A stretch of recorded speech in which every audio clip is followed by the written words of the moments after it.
My grandson's call came at 5 a.m. His voice was shaking. "Grandma, whatever you do not wear your red coat today." He wouldn't tell me why. He just said, "You'll understand soon." A few hours later, I stood at my usual bus stop, frozen. Police lights stained the morning red and blue.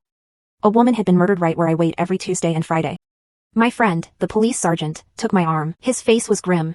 "Zora," he said, "she was wearing a red coat. The spitting image of yours." Then he told me they'd found a deed in her pocket. My house, my land, signed over to my son and his wife. A signature that looked exactly like mine, but one I never wrote. I saw my daughter-in-law, Naima, then, watching from her car down the road. Her face was calm, but her eyes were empty. And in that moment, I knew two things. I was supposed to be the one in that body bag, and my survival had just made me a target. My grandson and I met in an old, abandoned mill, piecing together a nightmare. He'd been tricked by a woman named Ranada, who was secretly working with Naima. They weren't just after my property, they had a scheme targeting the elderly, and they were willing to remove any obstacle. Permanently. That's when they found us. Naima, our family lawyer, and a corrupt police lieutenant. They cornered us in the dark. "You're alone," Naima said, her voice like ice. "We are not. Time, snow, the river nearby, no one would be surprised by an accident. But I am a grandmother, and we have a stubborn, instinctual will to survive." I slowly held up my phone. The screen glowed with a recording icon. "You think I'm an old fool?" I asked. "Everything you just said is on a cloud backup." The sirens that answered were the sweetest sound I'd ever heard. But the war for my home, my sanity, and my life was only just beginning. The full story of how I fought back is one of betrayal, a hidden flash drive, and the terrifying truth that sometimes the greatest danger wears the most familiar face. To hear how it ends, watch the full story. The link is waiting for you. And if you believe in fighting for what's yours, you won't want to miss it.